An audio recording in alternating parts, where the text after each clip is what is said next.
Padre, te damos gracias, Señor, por la oportunidad de venir juntos a estudiar tu palabra, Señor, a escuchar de ti, Señor, y rogamos que por el poder de tu Santo Espíritu podamos oír tu voz, Señor, que sea transmitido tal como tú, Señor, me has revelado al preparar este estudio y aún más, Señor, ahora, y preparar los corazones para recibirla como lo que es, palabra del Señor, Señor, que nos instruya, que nos edifique, que nos corrija, nos anima, nos fortalezca, todo con el propósito de poder obedecerte, honrarte y glorificar tu nombre. Y Señor, ahora que toda distracción en nuestra mente se aparte de nosotros y que podamos realmente concentrarnos y enfocarnos en ti. Más que un estudio y un esfuerzo intelectual, queremos conocerte a ti y experimentar tu presencia. Y rogamos pues, Señor, que ahora tomes dirección y ministres a nuestros corazones. En nombre de Cristo Jesús. Amén. Se pueden sentar, mis hermanos. Estamos en la epístola de Pablo a los Romanos. Hemos estudiado el capítulo 1 en los domingos anteriores. Como sabemos, Pablo se identifica en esta epístola como siervo de Cristo Jesús, llamado a ser apóstol apartado para el Evangelio de Dios. Una vez más, Pablo se identifica como siervo, doulos, esclavo, aquella persona que está entregada totalmente a satisfacer la voluntad de su Señor. Pablo lo hacía con el mayor gusto, porque qué mejor Señor que el Señor Jesucristo. Entonces vemos que Pablo se identifica como siervo de nuestro Señor Jesucristo, llamado a ser apóstol. Como siervo tenía un llamado, y la palabra apóstol quiere decir un enviado, un mensajero, un embajador, y Pablo era embajador de Jesucristo que tenía un mensaje. ¿Cuál es el mensaje de Pablo? Lo dice claramente, apartado para el Evangelio de Dios. El mensaje es ese Evangelio, es la buena noticia, la noticia de salvación a un mundo que va dirigido a la condenación eterna. Por eso Pablo dice, soy siervo de Jesucristo, llamado a ser apóstol apartado para el Evangelio de Dios. Y vimos que en el versículo 16 y 17 de Primera de Romanos, Pablo habla de ese Evangelio y dice, no me avergüenzo del Evangelio, porque es el poder de Dios para salvación de todo el que cree, del judío primeramente y después el griego, porque en el Evangelio la justicia de Dios se revela por fe y para fe, tal como está escrito, el justo por la fe vivirá.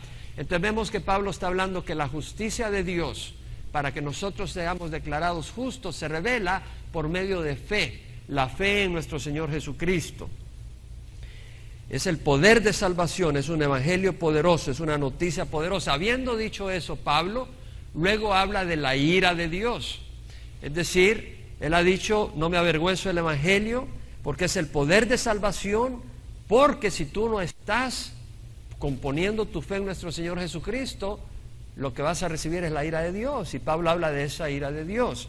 Por eso dice, porque la ira de Dios se revela desde el cielo contra toda impiedad e injusticia de los hombres, que con injusticia restringen la verdad. Porque todo lo que se conoce acerca de Dios es evidente dentro de ellos, pues Dios se lo hizo evidente, porque desde la creación del mundo, sus atributos invisibles, su eterno poder y su divinidad se han visto con toda claridad, siendo entendidos por medio de lo creado. De manera que no tienen excusa. O sea, lo que Pablo está diciendo es la creación da un testimonio de que hay un creador. Y luego dice que no tienen excusa, porque aunque conocían a Dios, no le honraron como a Dios ni le dieron gracias, sino que se hicieron vanos en sus razonamientos, y su necio corazón fue entenebrecido. Profesando ser sabios, se volvieron necios. Es decir, vemos acá la razón de la ira de Dios. Aunque conocían a Dios a través de la creación, podían darse cuenta que hay un creador, que es poderoso, que no es como nosotros, un hombre, es alguien superior, es alguien de una naturaleza divina y eterna. A pesar de eso, no le honraron como a Dios, ni le dieron gracias.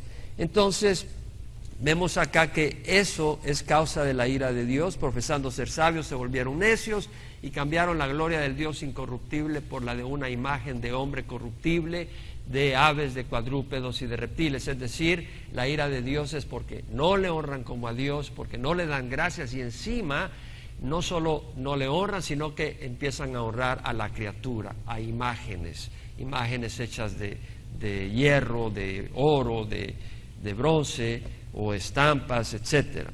Entonces, ¿cuál es el castigo? ¿Cómo se manifiesta el castigo del Señor? Dice, por consiguiente, Dios los entregó a la impureza en la lujuria de sus corazones. Dios los entrega al ser humano a esas pasiones degradantes, a esa mente depravada, haciendo cosas que no les convienen. ¿Qué cosas? Habla del homosexualismo, hombres encendiéndose en lujuria de sus pasiones por otros hombres, mujeres encendiéndose apasionadamente por otras mujeres. Habla del lesbianismo y del homosexualismo. Cubrimos eso del versículo 24 al 32. Y hablando de la mente depravada, haciendo cosas que no les convienen, Pablo habla en el versículo 29 al 31 de esas cosas: maldad, avaricia, malicia, colmados de envidia en su comportamiento, pleitos, engaños, malignidad, chismosos, aborrecedores de Dios, soberbios, jactanciosos, que no solo hacen esas cosas, pero que también aprueban a las personas que lo hacen. Ese es el resumen de lo que hemos estudiado en el capítulo 1 de Pablo. ¿Estamos hasta ahí juntos? Vamos bien. Ahora, en el capítulo 2, Pablo entra con otro tema, relacionado totalmente, por supuesto, con el primer tema. Lo que dice Pablo en los primeros versículos del capítulo 2, lo vamos a leer, pero lo voy a mencionar, es que no hay escape para quien desaprueba el pecado si lo practica. Es decir, lo vuelvo a repetir, Pablo ha dicho en el capítulo 1 al cerrar de estas personas que no solo practican el pecado, pero que también aprueban a otras personas que lo hacen. Y lo estamos viendo, hay personas que no solo practican el homosexualismo, pero aprueban que otros hagan el homosexualismo. No se avergüenzan de su pecado, sino que valientemente están tratando de promoverlo. Pero ahora Pablo dice, pero un momento, no hay escape para quien desaprueba el pecado si tú mismo lo estás cumpliendo, si tú mismo lo estás llevando a cabo. Y es lo que dicen los versículos 1 al 3. Por lo cual dice, no tienes excusa, oh hombre, quien quiera que seas, es decir, sea judío o sea gentil, seas religioso o seas intelectual, que no quieres tener nada que ver con la religión. No quiere decir que no puedes ser intelectual y conocer al Señor. De hecho, entre más conozcas al Señor, tu cerebro va a ser más utilizado en una manera sana. Pero bueno, acá Pablo dice, no tienes excusa, hombre, quien quiera que seas, tú que juzgas, pues al juzgar a otro, a ti mismo te condenas, porque tú que juzgas practicas las mismas cosas. Y sabemos que el juicio de Dios justamente cae sobre los que practican tales cosas. Y piensas esto, hombre, tú que condenas a los que practican tales cosas y haces lo mismo, que escaparás al juicio de Dios. Vemos que menciona la palabra practicar varias veces, 3 veces de hecho. El versículo 1 dice, tú que juzgas, practicas las mismas cosas. En el versículo 2, el juicio de Dios que cae sobre los que practican tales cosas. En el versículo 3, piensas tú que condenas a los que practican tales cosas, que escaparás el juicio de Dios. Entonces acá vemos que si yo no apruebo algún comportamiento como el homosexualismo, los homicidios, el adulterio, el robo, y critico y juzgo y condeno a esas personas, no por eso me hace justo automáticamente. Es decir, yo me puedo sentar a ver las noticias, yo me puedo sentar a ver la perversión las noticias que hablan de la perversión que está ocurriendo. Eso no me hace justo a mí si yo estoy practicando el pecado. Eso es bien importante entender. No te engañes. Tal vez tú piensas que no has cometido adulterio ni asesinato, sin embargo, tal vez lo estás haciendo todo el tiempo. ¿Me escuchan? Es decir, tú puedes decir, yo no cometo adulterio, yo no cometo asesinato, pero el Señor Jesucristo dijo en Mateo 5, 21 al 28, habéis oído que se dijo a los antepasados, no matarás, y cualquiera que cometa homicidio será culpable ante la corte, pero yo os digo que cualquiera que esté enojado con su hermano será culpable ante la corte. O sea, porque ya ese espíritu de asesinato está en su corazón. Y el Señor dijo, habéis oído que se dijo no cometerás adulterio, pero yo os digo que el que mire a una mujer codiciándola ha cometido adulterio con ella en su corazón. Entonces el Señor Jesucristo nos está hablando de que nosotros podemos estar criticando a un asesino, pero nosotros estar enojados con nuestro hermano egoístamente. Y dice el Señor, tú eres un asesino en tu corazón. Tú estás criticando a una persona, mira, el fulano se fue con la fulanita, con la vecina, es un adúltero, qué ingrato. Y tú cuando sales a la calle andas volteando a ver a toda mujer con sus faldas o lo que sea. Entonces estás cometiendo adulterio del corazón. Tal vez criticas y juzgas a alguien que es soberbio y arrogante. Y sabemos que el Señor dijo: bienaventurados los que son pobres en espíritu, porque de ellos es el reino de los cielos. Bienaventurados los humildes, porque ellos heredarán la tierra. El Señor habla de la humildad que es necesaria.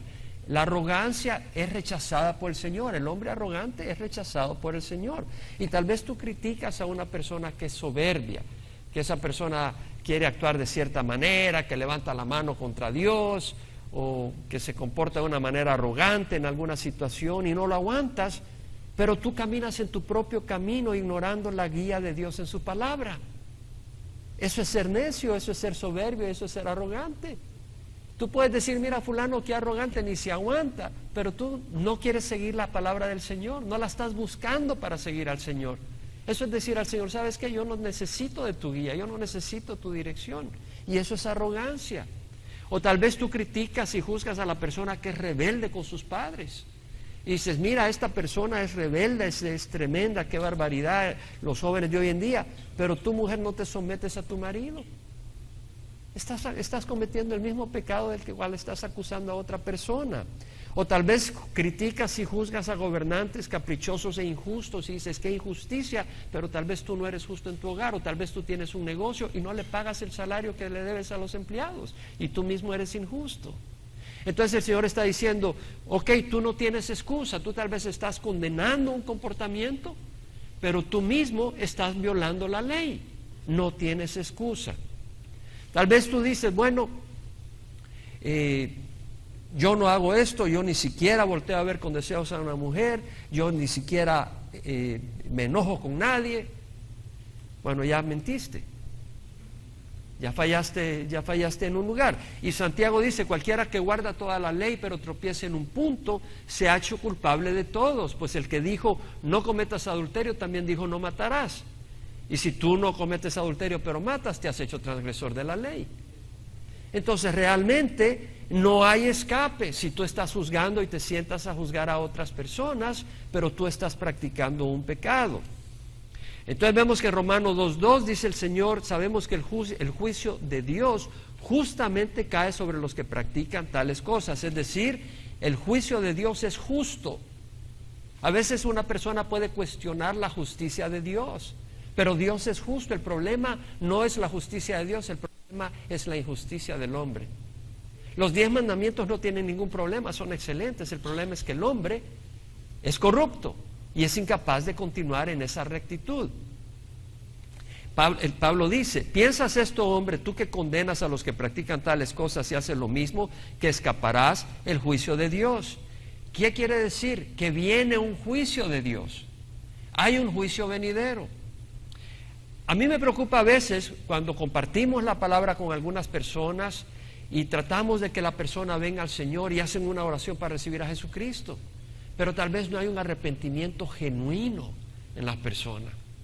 ¿Y cómo podemos ver que no hay un arrepentimiento genuino? Porque después de hacer la declaración de fe, esa persona no busca del Señor, no busca integrarse en un templo, no busca estudiar la palabra del Señor. Entonces yo me pregunto si el arrepentimiento es genuino. Hay que entender que hay un juicio de Dios, hay un juicio venidero donde la ira de Dios será derramada, y eso es lo que está diciendo Pablo. ¿Piensas tú, oh hombre, que condenas a los que practican tales cosas y hacen lo mismo, que escaparás el juicio de Dios? Hay un juicio de Dios. Puede que sea religioso, pero el venir a la iglesia no te saca del juicio de Dios. Tienes que recibir a Jesucristo. Tal vez tú te dices cristiano, pero practicas el pecado. Tal vez hiciste una declaración de fe en una cruzada, pero si tú practicas el pecado, tu juicio viene. En Proverbios 1:7 leemos: el temor de Jehová es el principio de la sabiduría, los necios desprecian la sabiduría y la instrucción. Debe de haber un temor santo, porque hay un juicio venidero. Entonces vemos acá en el capítulo 2 de Romanos 1-3 que el Señor dice: no hay escape para quien desapruebe el pecado si lo practica. Ahora, en el versículo 4 y 5, Pablo nos habla de que si tú no estás recibiendo el juicio de Dios ahorita, no es porque vas a escapar ese juicio. ni es porque necesariamente quiere decir que Dios está satisfecho con tu vida o te está ignorando o que es ciego o que es indiferente al pecado. Lo que Dios nos va a decir a través de Pablo en el versículo 4 y 5 es que si no has recibido el juicio de Dios es porque Dios es bueno, es paciente y es tolerante porque está buscando salvarte. Esa es la razón. No es porque Dios no va a traer su justo juicio. El versículo 4 dice: o tienes en poco las riquezas de su bondad, tolerancia y paciencia, ignorando que la bondad de Dios te guía al arrepentimiento. Mas por causa de tu terquedad y de tu corazón no arrepentido, estás acumulando ira para ti en el día de la ira y de la revelación del justo juicio de Dios. Vemos acá: tienes en poco las riquezas de su bondad, tolerancia y paciencia. Es decir, Pablo está diciendo, Dios es paciente. El que no hayas recibido el juicio de Dios no es motivo para que tú digas, Dios no se fija, Dios no está pendiente de mí, yo puedo seguir viviendo esta vida. No, Dios está siendo paciente. No tengas en poco, no menosprecies la paciencia de Dios. Ahora mira las palabras que usa Pablo: o tienes en poco las riquezas de su bondad. La palabra riqueza en el hebreo plutos quiere decir abundancia de en el griego, plutos quiere decir abundancia de posesiones, excelencia, valor de lo que uno tiene en abundancia, algo que lo enriquece a uno. Eso es la riqueza. La riqueza es lo que enriquece a uno, algo que tiene valor, abundancia de algún bien. Y Pablo dice: o tienes en poco las riquezas de su bondad, tolerancia y paciencia. La bondad de Dios, la tolerancia de Dios y la paciencia de Dios son una fortuna. Son una fortuna. Son riquezas enormes. No hay mayor riqueza que esa para el hombre que no conoce al Señor. La tolerancia, la paciencia y la bondad de Dios son una gran riqueza, son una gran fortuna. ¿Por qué? Porque te está dando la oportunidad de recibir a Dios y recibir una fortuna aún mayor, que es ser coheredero con nuestro Señor Jesucristo del universo y ser llamado hijo de Dios y recibir vida eterna. Esa es una gran bendición. Entonces vemos acá que Pablo está diciendo: tienes en poco las riquezas. Esa paciencia del Señor, esa bondad, esa tolerancia es una gran riqueza. Pero ¿sabes qué? No la tengas en poco, porque si tú la tienes en poco la vas a perder, porque la paciencia del Señor tiene un límite. ¿Qué quiere decir? No creas que tú puedes seguir viviendo tu vida desafiando al Señor toda la eternidad. Va a haber un momento donde el Señor dice: aquí se paró, aquí se acabó. Y estás dirigido toda la eternidad a estar separado de Dios y recibir la ira de Dios. Entonces no tengas en poco las riquezas de su bondad, de su tolerancia, de su paciencia. La palabra bondad quiere decir benignidad, amabilidad, pero no solo como un concepto, sino una amabilidad, una bondad manifestada en acción hacia la persona beneficiada, mostrada en ternura y compasión. Y de eso habla Pablo. Tienes en poco las riquezas de la bondad, es decir, de la ternura, de la compasión que tiene Dios. Dios tiene compasión, no quiere que tú perezcas, pero que vengas al arrepentimiento. No tengas en poco las riquezas de su bondad, de su tolerancia y paciencia. Ahora dice Pablo: por causa de tu terquedad y de tu corazón no arrepentido, estás acumulando ira para ti en el día de la ira y de la revelación del justo juicio de Dios. En 2 de Pedro 3, 7 al 9, Pedro dice que Dios es paciente para con vosotros, no queriendo que nadie perezca, sino que todos vengan al arrepentimiento. Esa es la paciencia del Señor. Dios busca arrepentimiento. No me importa qué hiciste hace 7 años, viniste a una cruzada Harvest y recibiste al Señor, o viniste a esta congregación y recibiste al Señor, pero si tú estás caminando en pecado, necesitas arrepentirte. Y no tomes en vano o como poco la paciencia del Señor. Por causa de tu terquedad y de tu corazón no arrepentido, estás acumulando ira para ti en el día de la ira y de la revelación del justo juicio de Dios. La palabra terquedad habla de esa dureza en la posición en la que uno está. Pero Dios quiere arrepentimiento. Dios quiere arrepentimiento en nuestro corazón. La bondad de Dios, la amabilidad y la misericordia de Dios debe de guiarte al arrepentimiento. ¿Qué quiere decir arrepentimiento? Porque eso es clave. Estaba viendo un folleto para nuevos creyentes y empecé a leer las primeras páginas y lo descarté porque no hablaba del arrepentimiento. Todo debe de empezar en el arrepentimiento. Sin arrepentimiento no puede haber salvación. Entonces, el arrepentimiento, la palabra es metanoia en el griego, quiere decir cambiar tu manera de pensar, cambiar el propósito de tu vida. Es decir, tú has vivido para ti mismo, tú has vivido una vida vacía, tú has vivido como que si Dios no existe. Y el Señor dice, no, tienes que cambiar, vas en esa dirección donde estás ignorando a Dios, hay que cambiar. ¿Cómo? ¿Qué es lo que vamos a empezar a hacer si hemos vivido en cierta manera? Basado en lo que hemos leído en Romanos, vamos a empezar a honrar a Dios. Porque vemos de que aunque conocían a Dios, no le reconocieron como a Dios, no le honraron como a Dios, ni le dieron gracias, sino que su necio corazón fue entenebrecido y se hicieron vanos en sus razonamientos. Entonces, un arrepentimiento quiere decir, has vivido como que si Dios no existe, haciendo las cosas a tu propia manera. Hay que arrepentirse, hay que cambiar de manera de pensar, hay que empezar a honrar a Dios. Hay que dejar de ignorarlo, hay que empezar a buscar su palabra y su voluntad.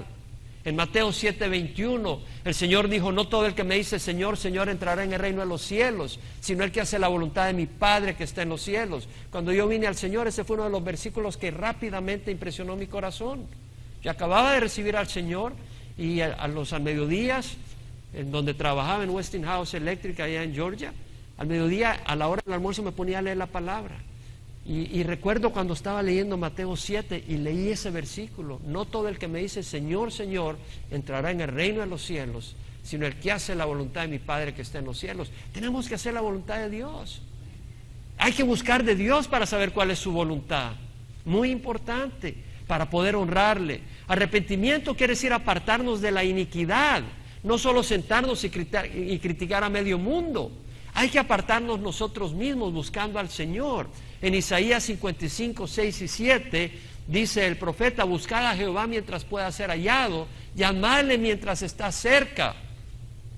Abandone el impío su camino y el hombre inicuo sus pensamientos, y vuélvase a Jehová, que tendrá de él compasión, al Dios nuestro, que será amplio en perdonar. El Señor es compasivo. El Señor te está dando vida para que te arrepientas y vengas a Él. Y necesitas venir al Señor, y eso es lo que es arrepentimiento. ¿Arrepentimiento de qué?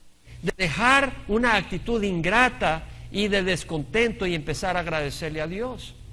Como vimos, aunque conocían a Dios, no le honraron como a Dios ni le dieron gracias, sino que se hicieron vanos en sus razonamientos y su necio corazón fue entenebrecido. Hay que empezar a tener un corazón agradecido a Dios. Tal vez no lo sientes, pero si alguien viene y te da algo, lo sientas o no lo sientes, tú por cortesía dices gracias. Y hay que tener ese corazón agradecido a Dios. Colosenses 3:15 dice que la paz de Cristo reine en vuestros corazones, a la cual en verdad fuiste llamados en un solo cuerpo, y sed agradecidos. Hay que ser agradecidos a Dios. Primera de Tesalonicenses 5:18 dice, dad gracias en todo, porque esta es la voluntad de Dios para vosotros en Cristo Jesús. Dad gracias en todo. Arrepentimiento. Vimos que Pablo estaba hablando en Romanos 1, capítulo 23, aquellos que cambiaron la gloria del Dios incorruptible por una imagen de hombre corruptible, de aves, de cuadrúpedos y de reptiles. Es decir, aquellos que en vez de adorar a Dios, empiezan a honrar al hombre, ignorando a Dios. No quiere decir que no honres a las personas, pero es a Dios a quien le debes toda la honra y toda la obediencia. En Gálatas 1:10, ten cuidado cuando tú empiezas a poner la fe en las organizaciones.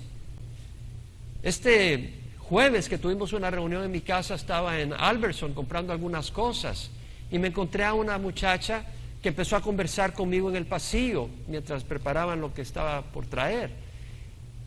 Y hablé de Jesús y ella se fijó en la camisa que yo tenía y ya ella me dijo que ella resultó que era testigo de Jehová.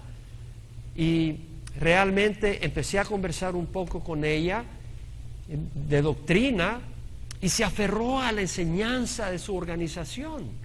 Pero yo le estaba presentando la palabra clara y transparente de que Jesús merece toda la adoración. De hecho, ella misma me menciona como en Apocalipsis, cuando Juan se le arrodilló al ángel, el Señor le dijo, no te arrodilles, soy un siervo como tú. Y le dije, exactamente, pero le dije en Apocalipsis capítulo 1, cuando Juan cayó de rodillas ante Jesús, Jesús no le dijo, no te arrodilles ante mí. Al contrario, Jesús recibió adoración, le dije, inmediatamente desechó eso y se iba por otros lados y desechaba la verdad. Una mujer que estaba poniendo los ojos en organización. Maldito el hombre que confía en el hombre y hace de la carne su fortaleza y aparta su corazón del Señor. Entonces tenemos que poner la fe y la admiración en el Señor y su palabra. ¿Cuántas personas de nosotros estábamos en la oscuridad porque teníamos la fe en una organización, pero no conocíamos la palabra de Dios? Cuando tenemos la palabra de Dios, Dios nos la dio para que seamos libres y podamos seguirlo a Él, no a organizaciones que han sido convertidas en instrumentos del enemigo porque traen doctrinas falsas. Tenemos que poner la fe en el Señor. Pablo dijo, busca ahora el favor de los hombres o el de Dios, o me esfuerzo por agradar a los hombres. Si yo todavía estuviera tratando de agradar a los hombres, no sería siervo de Dios, dice Pablo. Tú no puedes ser un siervo del Señor si estás tratando de buscar la aprobación del hombre. Debemos de buscar la aprobación de nuestro Señor Jesucristo.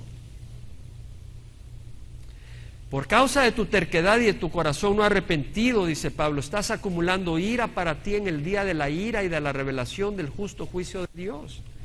Por causa de tu terquedad, la palabra terquedad quiere decir dureza, obstinación, algo rígido, algo duro, es decir, tú te mantienes rígido en tu posición. Esa terquedad, ese corazón no arrepentido. No arrepentido quiere decir que no se mueve de su posición, es inmovible, no busca al Señor, no busca honrar a Dios, no busca obedecer a Dios, no busca su palabra. Y al hacerlo, al continuar en esa actividad, estás acumulando ira. ¿Qué quiere decir acumulando? Es como un recipiente que le está cayendo continuamente un líquido y se está llenando. Y tú estás llenando cada día que pasa la ira de Dios que va a venir sobre ti. Eso es lo que está diciendo. Estás acumulando ira para ti, en forma personal, dice Pablo. Por causa de tu terquedad y de tu corazón no arrepentido, estás acumulando ira para ti, en forma personal, en el día de la ira y de la revelación del justo juicio de Dios. Es decir, hemos visto que la ira de Dios se revela desde el cielo contra toda impiedad e injusticia de los hombres que con injusticia restringen la verdad. ¿Cómo se revela esa ira? Dios permitiendo que el hombre quede atrapado en pensamientos perversos, en una mente depravada, en la lujuria de sus corazones y en pasiones, dice Pablo, pasiones degradantes. Entonces el Señor los entrega, es decir, los entrega para que sean esclavos. Y hablamos qué significaba eso. Es como, por ejemplo, un carro que no quiere obedecer, póngale que tenga capacidad de interactuar con su dueño. Y no quiere obedecer el carro, tú lo quieres llevar acá y el carro no te lleva por ahí y se quiere tirar al agua. Y finalmente tú dices, ok, tírate al agua. Obviamente el carro no está diseñado para manejar dentro del agua, cae en el agua, el carro se empieza a corroer, pierde toda su gloria, toda su brillantez, todo lo hermoso que es el carro y su propósito. Pero lo que hace el Señor es que hace que ese carro esté contento ahí, no contento, pero que esté atrapado, que esté, como quien dice, bajo el dominio de esa condición. Y es algo triste, y eso es lo que está ocurriendo en la humanidad. Está la gente bajo el dominio de mentes depravadas, de una corrupción moral, de las consecuencias de adulterio. ¿Qué son las consecuencias de adulterio? Hogares destruidos, conflictos, egoísmo, sufrimiento, niños que sufren, enfermedades venéreas, soledad, pleitos, asesinatos, egoísmos, guerras y todas sus tristes y dolorosas consecuencias. La ira de Dios se manifiesta de esa manera. Eso es lo que dice, la ira de Dios se manifiesta desde el cielo, se ha visto desde el cielo, se revela desde el cielo. Por eso dice, por eso Dios los entregó. Dios los entrega a todas esas pasiones degradantes, Dios los entrega a esa mente depravada, Dios los entrega a la impureza, en la lujuria de sus corazones para hacer las cosas que no convienen. Entonces vemos que la ira de Dios se manifiesta de esa manera, pero no solo de esa manera. Eso es lo que está diciendo Pablo en el capítulo 2. En el capítulo 2 está hablando de que toda la ira en su plenitud va a ser derramada sobre la persona que se mantiene en su terquedad. Viene un día de ira completa y de la revelación del justo juicio de Dios. El juicio de Dios es justo. En ese día nadie dirá pío ni protestará, porque se dará cuenta a la luz de Dios que uno es culpable.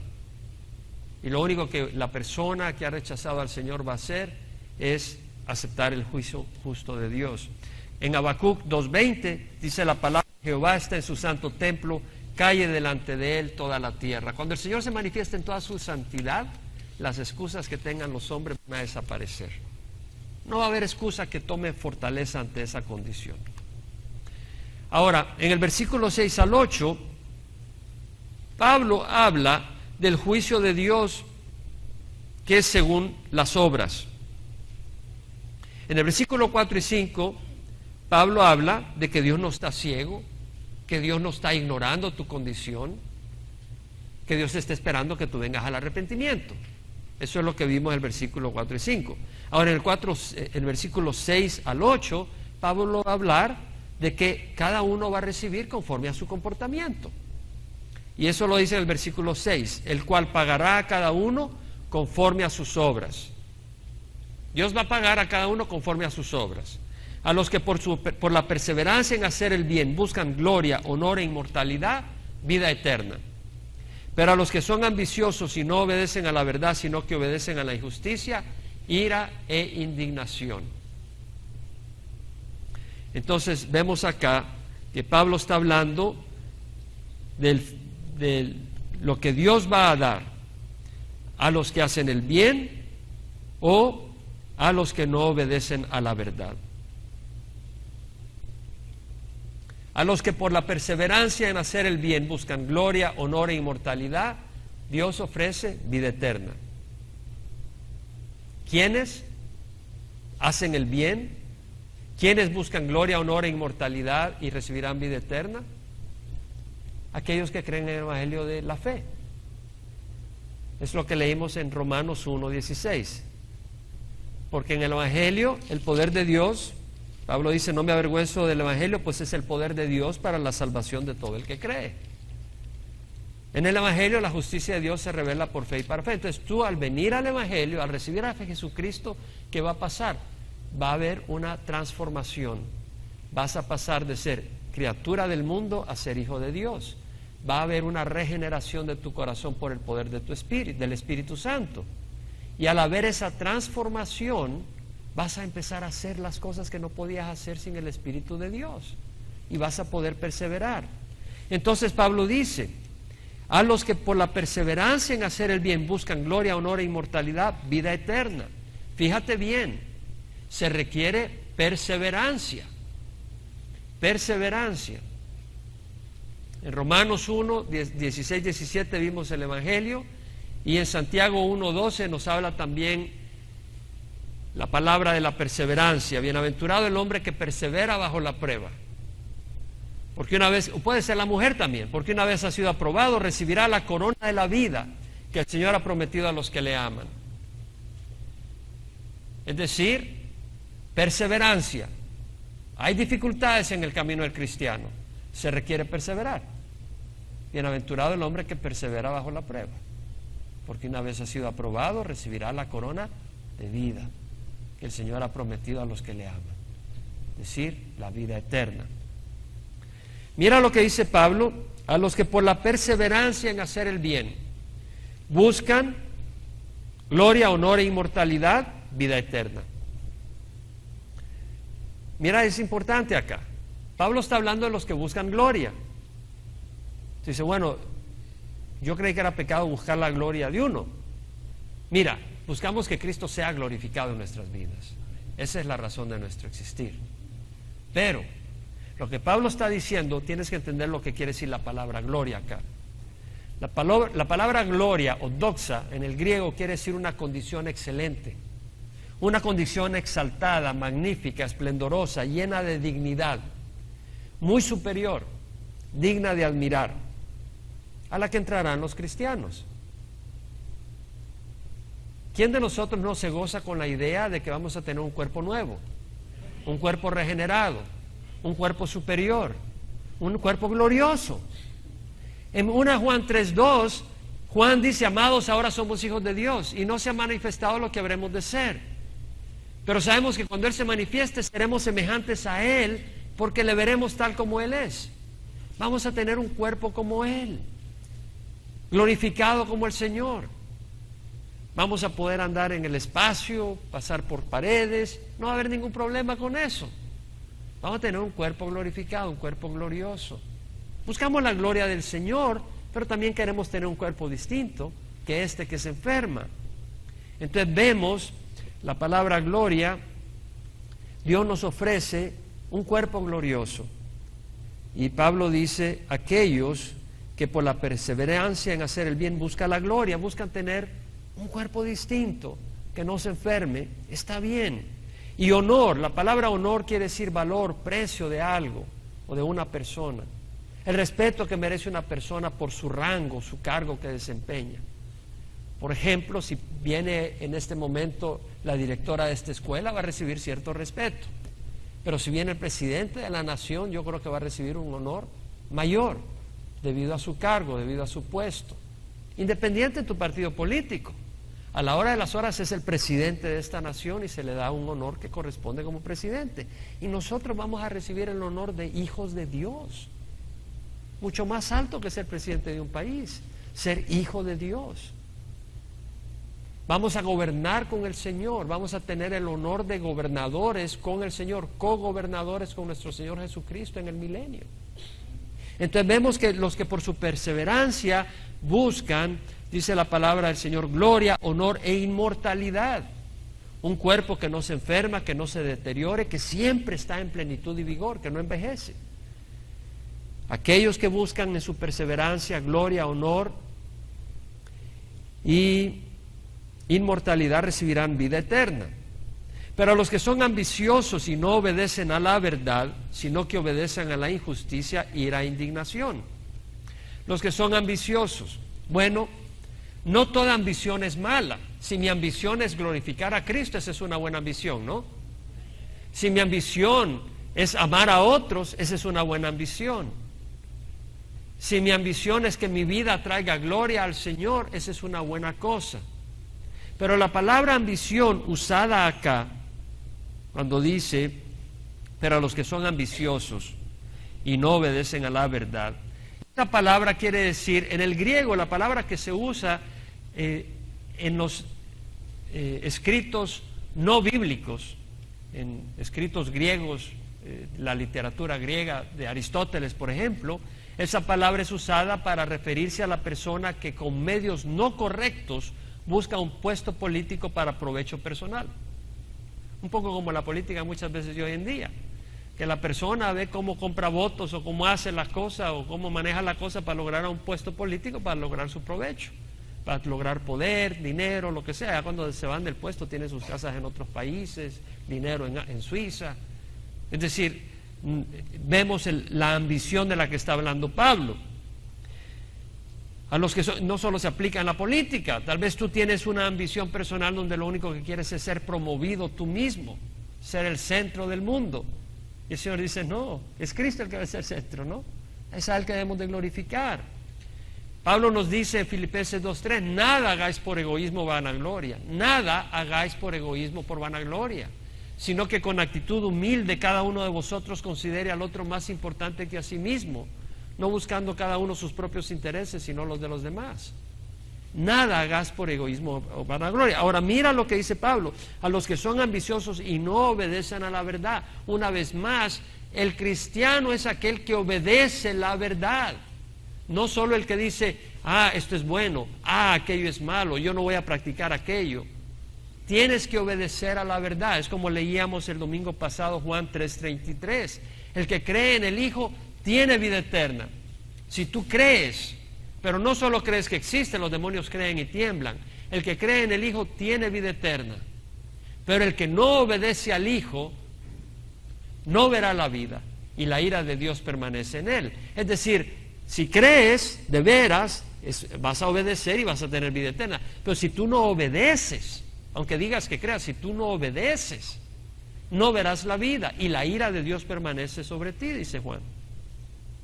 Entonces es importante obedecer la justicia. A los que obedecen a la injusticia, ellos recibirán ira e indignación. Y cuando hablamos de la ira de Dios, estamos hablando de una emoción de enojo y de indignación, un sentir intenso de desaprobación enorme de parte de Dios. Eso es lo que quiere decir ira. Y la palabra indignación en el griego quiere decir una furia que se levanta como algo que ebulle con gran fuerza y luego menua. El autor de Hebreos dice: horrenda cosa es caer en las manos del Dios vivo. Entonces vemos en el versículo 4 y 5 que Pablo habla que Dios no está ciego, Dios es paciente, y luego en el versículo 6 al 8 de que Dios va a dar a cada uno conforme a sus obras. Al que persevera en hacer el bien y al que obedece a la injusticia, son dos tipos de fruto. Y en el versículo 9 al 11, Pablo vuelve a repetir el juicio de Dios según las obras. Vuelve a repetir lo mismo, pero con otras palabras. Dice: habrá tribulación, y añade, por supuesto, no solo es una repetición verbatim. Habrá tribulación y angustia para toda alma humana que hace lo malo, del judío primeramente y también del griego, pero gloria, honor y paz para todo el que hace lo bueno, al judío primeramente y también el griego, porque en Dios no hay acepción de persona. Dios no hace acepción de persona.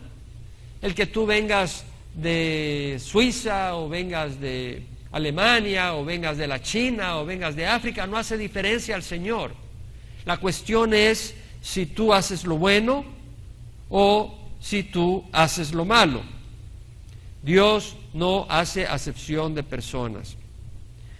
Y luego en el versículo 12 al 16, Pablo vuelve una vez más a hablar del justo juicio de Dios. Y hace una distinción entre los que tienen la ley, que son los judíos, que tienen los 10 mandamientos en ese tiempo. Ahora nosotros también, los cristianos, pero en aquel tiempo son los judíos, el pueblo de Israel tenía los 10 mandamientos y el mundo gentil no tenía la ley de Dios. Y el Señor vuelve a hablar a través de Pablo que Dios no hace acepción de personas, seas judío o gentil, el que hace lo bueno, bien, el que hace lo malo, juicio. Y lo vemos acá, versículo 12. Pues todos los que han pecado sin la ley, es decir, sin tener la ley de Dios, sin la ley también perecerán. Y todos los que han pecado bajo la ley, por la ley serán juzgados. Es decir, el que no tiene la ley de Dios va a ser juzgado. Y uno dice: bueno, ¿y cómo va a ser juzgado si no tiene la ley de Dios? Dios ha puesto una ley en sus corazones. ¿Sabe cómo se llama eso? Conciencia. Dios ha puesto en sus corazones la ley de Dios. Por supuesto, a los judíos se la dio verbalmente y escrita en piedras, en tablas de piedra. Pero el Señor ha puesto la ley en los corazones del hombre, de manera que la persona que esté en África, la persona que esté en una tribu, en las montañas, donde sea, hay la ley de Dios en sus corazones. Ahora Pablo dice: no son los oidores de la ley los justos ante Dios, sino los que cumplen la ley. Estos serán justificados. Justificados quiere decir declarados justos. No solo los oidores, porque el judío puede decir: nosotros tenemos la ley de Dios. Pero dice: un momento, la pregunta es: ¿la estás obedeciendo? ¿La estás cumpliendo? No son los oidores, sino los que cumplen la ley. Estos serán declarados justos. Ahora luego dice Pablo en el versículo 4: porque cuando los gentiles que no tienen la ley cumplen por instinto los dictados de la ley, ellos, no teniendo la ley, son una ley para sí mismos.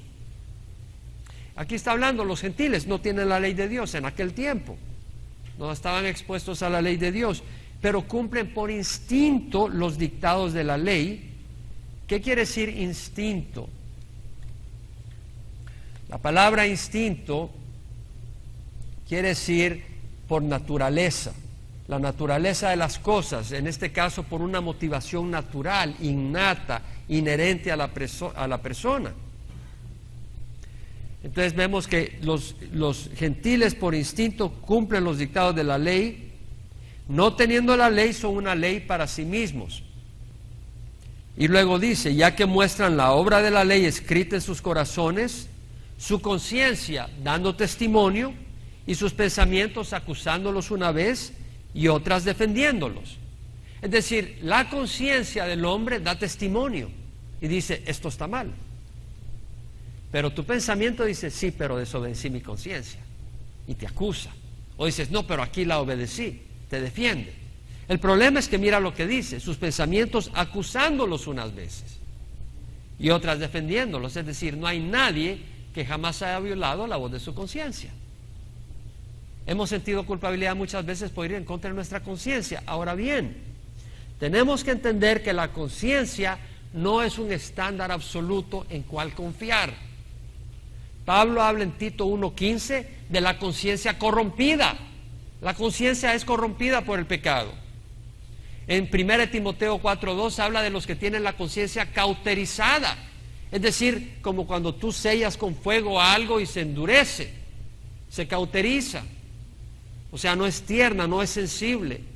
En 1 Corintios 4:1-4, Pablo habla de que la conciencia no es 100% confiable. Es interesante, quiero mencionar un poco sobre esta conciencia, porque lo que estoy hablando no solo es un testimonio de las Escrituras, sino que la misma ciencia da testimonio de eso. En la revista Times, del 3 de diciembre del 2007, en la cubierta dice, What makes us good, evil, lo que nos hace buenos o malos, por Jeffrey Kluger. Y en ese artículo dice, lo que nos distingue, o debería distinguirnos de las otras especies, es nuestro sentido altamente desarrollado de lo bueno y lo malo, lo recto y lo injusto. El juicio moral es bastante consistente de persona a persona, dice Mark Husser. O sea, hay un juicio moral. Profesor de psicología de la Universidad de Harvard y autor de Mentes Morales. Y dice, el comportamiento moral se encuentra, sin embargo, distribuido por toda la gráfica. O sea, hay una conciencia moral, dice, pero el comportamiento moral está por todos lados. Las reglas que conocemos, las que entendemos por intuición, es decir, hay reglas en la naturaleza de cada persona. Si hay reglas, hay un dador de reglas. Y dice, las reglas que sentimos por intuición no son para nada las reglas que siempre seguimos. ¿De dónde proceden estas intuiciones? ¿No cree que deberían de decir, hay un Dios que nos creó y puso esas intuiciones? Es decir, él dice que que el ser humano está separado de todos los animales en que hay una conciencia moral. Es decir, una zorra va y se come un pollito de 3 meses y tú no dices, qué malvado, arrepiéntete, te va a llevar al cura para que te confieses. No, porque es un animal, está en su naturaleza, ¿cierto? Ahora, tú puedes tener en tu naturaleza tomar ventaja de una joven y ella estar accediendo, pero tú estando casado. Y tú puedes tener eso en tu naturaleza pecadora, pero hay una conciencia que te dice no hacerlo, ¿verdad? O tú puedes tener en tu naturaleza, trabajas para el banco, llevarte $10,000. O tal vez viene un cliente y no se dio cuenta y te trajo tanto de efectivo, pero no se dio cuenta y te dijo que tenía $1,000 menos de lo que te está entregando, y tú en el banco vienes y te quedas bien calladito y te quedas con los $1,000. La carne dice, hazlo, pero tú tienes una conciencia que dice, no. ¿De dónde viene esa conciencia? Tiene que venir de un creador. Pero mira lo que es la necedad del hombre. Dice él, ¿y por qué somos tan inconsistentes en seguirlas a donde nos lleven? Porque el hombre es libre para obedecer o no obedecer. Los científicos todavía no pueden responder esas preguntas, pero no por eso han dejado de buscar. Escaneos del cerebro proveen pistas, estudios animales están proveyendo más, investigaciones de comportamiento en tribus están proveyendo aún más. Están tratando de entender de dónde viene la conciencia en la química, en vez de reconocer que hay un Dios. Como dice Romanos 1, 21, 22, aunque conocían a Dios, no le honraron como a Dios ni le dieron gracias, sino que se hicieron vanos en sus razonamientos, su necio corazón fue entenebrecido. Profesando ser sabios, se volvieron necios. El mundo actual no quiere tener nada que ver con Dios. No le honran como a Dios ni le dan gracias. El 12 de mayo del 2011 salió un artículo de CNN por Richard Alan Green, que el título es Religious Beliefs is Human Nature. O sea que la creencia religiosa es natural en el ser humano. Y dice el estudio, la religión viene naturalmente, instintivamente en los seres humanos. Un nuevo estudio masivo de culturas alrededor del mundo sugiere que hay una tendencia en el ser humano de ver propósito en el mundo. El profesor Roger Trigg de la Universidad de Oxford dijo el jueves, vemos una gente, pensamos que hay algo ahí aunque no lo puedas ver, y todo eso nos hace tener una manera de pensar religiosa.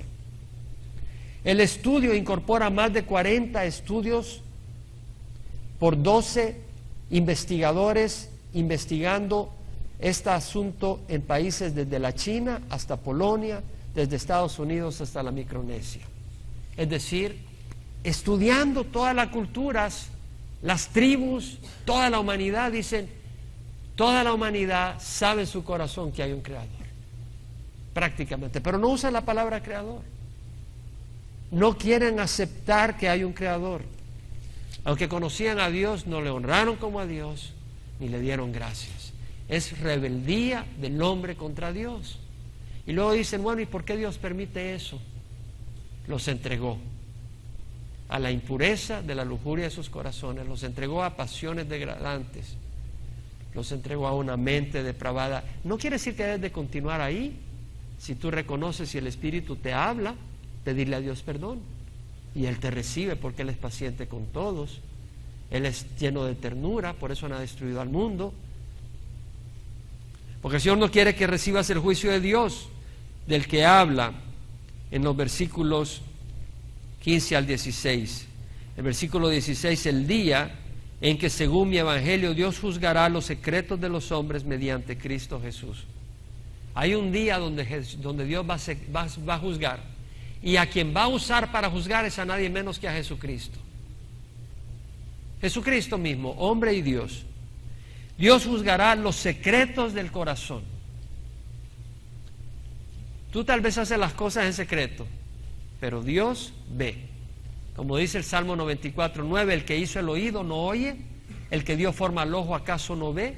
Dios oye y ve todo, y registra todo, porque Él es un juez justo y un día va a juzgar. Y el único que será declarado justo es aquel que pone la fe en Jesucristo, que es lo que dice Pablo en Romanos 1, 16, 17. No me avergüenzo del evangelio, porque es el poder de Dios para salvación de todo el que cree, del judío primeramente y después del griego, porque en el evangelio la justicia de Dios se revela por fe y para fe. En otras palabras, es importante arrepentirse, ¿no? Que es lo que habla Pablo en el versículo 4. Tienes en poco las riquezas de su bondad, tolerancia y paciencia, ignorando que la bondad de Dios te guía al arrepentimiento.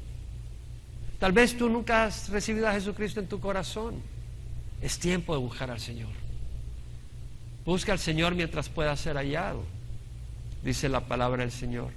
Abandone el impío su camino y el hombre inicuo sus pensamientos, y vuélvase al Señor, vuélvase a Jehová, que tendrá de Él compasión, al Dios nuestro, que será amplio en perdonar.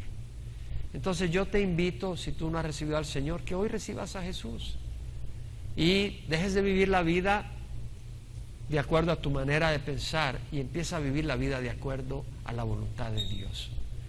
Y vamos a orar.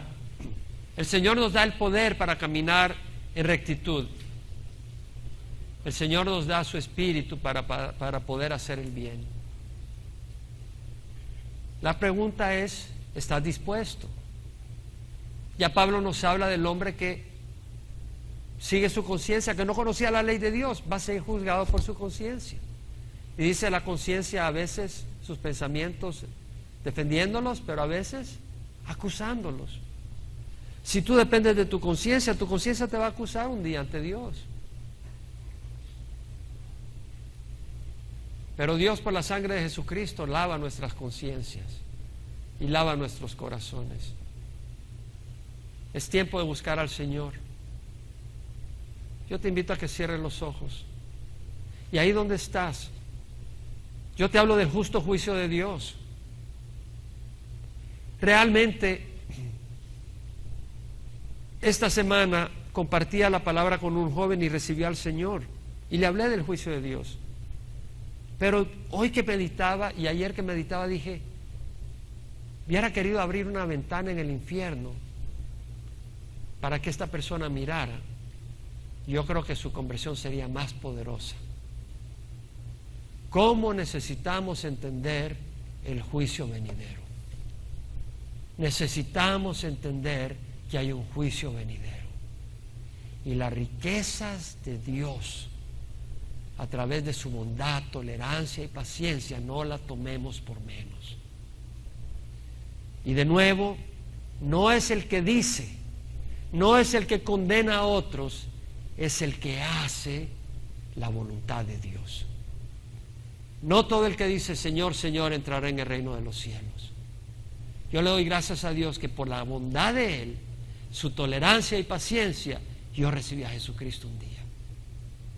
Y si hoy tú no has recibido al Señor o quieres dar vuelta y empezar a buscar del Señor, ¿por qué no levantas la mano donde estás y vamos a orar?